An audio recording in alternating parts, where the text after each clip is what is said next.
আজি সুদীৰ্ঘ 6টা বছৰ অতিক্ৰম কৰিলে কলিয়াবৰ জিলা যোগী সন্মিলনী। তেওঁলোকে আগতে আঞ্চলিক সমিতি আছিল, নগাঁও জিলাত অন্তৰ্ভুক্ত, কিন্তু বৰ্তমান আজি 7টা বছৰ ধৰি তেওঁলোকে স্বীকৃতি পালে জিলা সন্মিলন হিচাপে। আমি এই সন্মিলনীখন পূৰ্ণাংগ ৰূপত যেহেতু একেকেইজন ব্যক্তিয়ে এই অনুষ্ঠানটো হাত ধৰি আছিল, আজি তেওঁলোকে মানস কৰিছে নতুন সমিতিখন গঠনৰ প্ৰস্তুতি সম্পৰ্কত। দুদিনীয়া কাৰ্যসূচীৰে তেখেতলোকে এই কাৰ্যসূচী হাতত লৈছে আৰু কেন্দ্ৰীয় ফালৰ পৰা প্ৰাদেশিক যোগী সন্মিলনীৰ পৰা মই উপসভাপতি হিচাপে মোক পৰ্যবেক্ষক হিচাপে জিলা সন্মিলনীৰ গঠনৰ ক্ষেত্ৰত কেন্দ্ৰীয় নেতৃত্বই মোক পঠাইছে আৰু এই বিষয়ে মই সভাখন জিলা সমিতিখন পূৰ্ণাংগ ৰূপ দিবলৈ চেষ্টা কৰিবৰ কাৰণে আহিছোঁ আৰু যথেষ্ট সম্ভৱ আজি মই ভগৱানৰ ওচৰত শিৱগোসাঁইৰ ওচৰত প্ৰাৰ্থনা জনাইছোঁ যাতে এই জিলা সমিতিখন পূৰ্ণৰূপে গঠন হৈ আমাৰ যোগী জাতি উন্নয়নমূলক কামত যাতে সহযোগিতা আগবঢ়াব পাৰে আৰু যোগী জাতিৰ কাৰণে সকলো প্ৰকাৰৰ দিশত তেওঁলোকে আগুৱাই গৈ আমাৰ এই কলিয়াবৰবাসীৰ এটা মন যেন আগুৱাই নি আৰু কলিয়াবৰবাসীৰ আশা পূৰণ কৰিব পাৰে। এইখিনিয়ে হৈছে আমাৰ ব্যৱস্থা। জয়টো যোগী জাতি, জয়টো কলিয়াবৰ যোগী সন্মিলনী, জয়।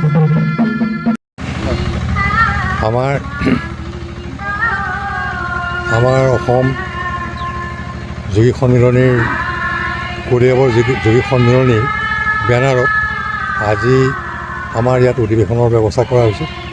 আজি বিষয় বাছনি সভা, অহা কাইলৈ আমাৰ মুকলি সভা হ'ব। আমাৰ কাৰ্যসূচী আমাৰ দুদিনীয়া কাৰ্যসূচী আৰু আজি আমাৰ চেণ্ট্ৰেল কমিটিৰ পৰা, কেন্দ্ৰীয় কমিটিৰ পৰা আমাৰ বিষয়ববীয়াসকলে আহি উপস্থিত হৈছেহি আৰু সেইসকলৰ উপস্থিতিত আমি আজি বিষয়ববীয়া সভাকে পতা হ'ব। আৰু এই মন্দিৰটো এই গোৰক্ষনাথ মন্দিৰ, এই মন্দিৰভাগ আমি 1985 চনতেই ইয়াক প্ৰতিষ্ঠা কৰা হৈছিল আৰু তেতিয়াৰ পৰা আজিলৈকে আমাৰ এই মন্দিৰৰ পূজা পাতল আমাৰ আদি কৰি থকা হয়, চলি আছে। আৰু এইখিনি আমাৰ বিষয় আৰু অহা কাইলৈ আমাৰ মুকলি সভাখন হ'ব।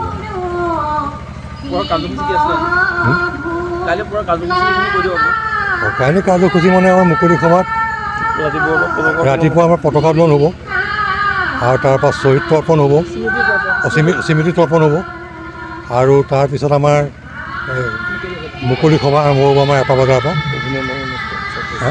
তাত আমাৰ যিসকল ছাত্ৰ, আমাৰ নাথ যোগী সন্মিলনীৰ যিসকল ছাত্ৰ তাৰমানে আমাৰ সেইসকলক আমি কাইলৈ সম্বৰ্ধনা জনোৱা হ'ব আৰু বিশিষ্ট যিসকল আমাৰ বয়সস্থ যিসকল বৃদ্ধ লোক সেইসকলকো আমি এটা আজি কলিয়াবৰ নাথ যোগী সন্মিলনীৰ বেনাৰত আমাৰ সম্বৰ্ধনা এটা অনুষ্ঠান আমি ৰখা হৈছে। আমাৰ কাৰ্যসূচী কাইলৈ আমাৰ ইমানেই।